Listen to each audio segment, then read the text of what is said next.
Bonjour à toutes et à tous. Aujourd'hui, on s'attaque à un monument, le prix Jacques Géliot.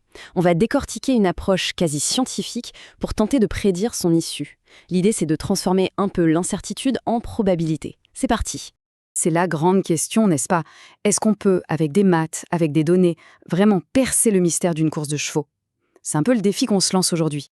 Et notre terrain de jeu, c'est donc ce fameux prix Jacques Géliot. Il faut bien voir ça, plus qu'une simple course, c'est une véritable énigme. 16 partants, ça veut dire 16 variables, 16 possibilités. On va tenter de déchiffrer tout ça avec une méthode un peu particulière. Alors, voilà notre plan de bataille. D'abord, on pose le décor du défi.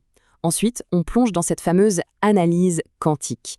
Puis, le plat de résistance, le décompte de nos chevaux sélectionnés, pour finir, bien sûr, avec le pronostic final. Allez, entrons dans le vif du sujet. Qu'est-ce que c'est que cette méthode au juste? Eh bien, on l'appelle quantique pour souligner son côté très pointu à la pointe de l'analyse. En fait, l'idée est assez simple à comprendre. Imaginez qu'on mélange deux ingrédients. D'un côté, des modèles mathématiques très costauds. De l'autre, une sorte d'intuition, mais une intuition guidée par les probabilités. Le but de cet algorithme, c'est de faire le tri et de ne garder que la crème de la crème. Un prono volontairement resserré à 6 chevaux. Ceux que le modèle juge les plus pertinents. Et là où ça devient vraiment intéressant, c'est quand on regarde les chiffres. Ce modèle, en théorie, affiche un taux de réussite de 98%, voire plus, pour placer au moins un de ses chevaux dans le trio de tête. C'est un chiffre qui, forcément, interpelle sur la puissance de l'approche.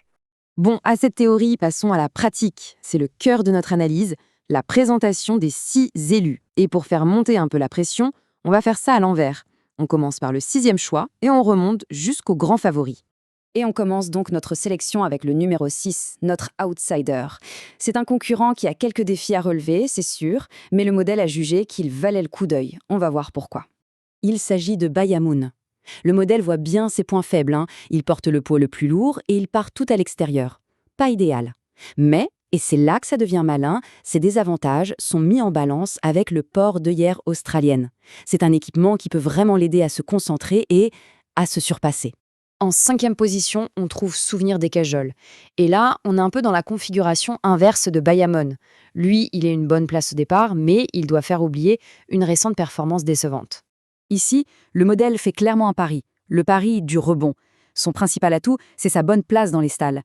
L'analyse suggère que sa dernière course, une 14e place, c'était peut-être juste un joussant, un accident de parcours et pas le reflet de sa vraie valeur. C'est un coup de poker. On grimpe dans le classement, on entre dans le top 4 avec Almax. Pour lui, le signal envoyé par les données est limpide. La forme est là et bien là. Pour Almax, quasiment tous les voyants sont au vert. Il sort d'une victoire, donc physiquement, il est au top. On ajoute à ça une position de départ tout à fait correcte et les fameuses œillères australiennes, le même équipement que Bayamoun. Et on obtient un concurrent très solide. Ça y est, on arrive sur le podium de notre analyse. Le 3e choix, c'est Josefino. Et là, le modèle est formel, c'est un candidat très sérieux, pas juste pour une place, mais pour la gagne. Comme Almax, Josefino vient tout juste de gagner. Mais ce qui est super intéressant chez lui, c'est son équipement bien spécifique. Il a des œillères pour la concentration, mais aussi un attache-langue pour mieux respirer. Ces petits détails techniques, ça peut faire toute la différence et ça en fait un vrai prétendant au podium. À la 2e place, notre modèle a misé sur Gitano. Lui, sa grande force, c'est sa régularité. Et puis, il a un atout majeur dans son jeu, son jockey. Gitano, c'est le métronome. Il reste sur une 4e et une 2e place. C'est propre. Et en plus, il est associé à une pointure, Stéphane Pasquier. Le seul petit bémol, le petit défi, ce sera sa place au départ, juste à côté du favori. Ça peut créer une certaine tension en début de course. On y est. Le moment que tout le monde attend. Après avoir passé en revue 5 concurrents plus que sérieux, il est temps de découvrir celui que notre analyse quantique a désigné comme le favori ultime de cette course. Et le premier choix de notre modèle, le favori des favoris, c'est le numéro 14, Dubala. Alors, pourquoi lui? Qu'est-ce qui fait de Dubala le choix logique? C'est simple, c'est une convergence de signaux très positifs. D'abord, il est très chuchoté. Ça veut dire que les bruits d'écurie sont excellents à son sujet. Ensuite, sa régularité, c'est pas une rumeur, c'est un fait. Et pour finir, son placement au centre de la piste est juste parfait pour s'adapter à toutes les situations.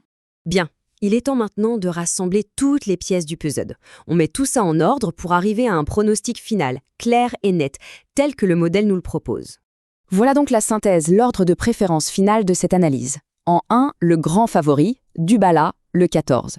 Juste derrière, le 9, Gitano, la carte de la régularité. Pour compléter le podium, le 12, le très solide Josefino.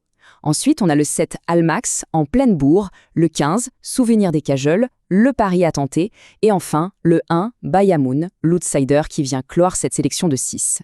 Il est indispensable de terminer par ce message important, un avertissement qui nous vient directement de notre source. Le jeu, ça doit rester un plaisir. Il faut toujours avoir conscience des risques, notamment d'addiction. Et on se quitte sur cette question. Est-ce que ces modèles, aussi sophistiqués soient-ils, nous rapprochent vraiment de la solution de l'équation du hasard? Ou est-ce que l'imprévisible gardera toujours le dernier mot? Au final, la seule vraie réponse, c'est l'hippodrome qui nous la donnera. Merci d'avoir suivi cette analyse.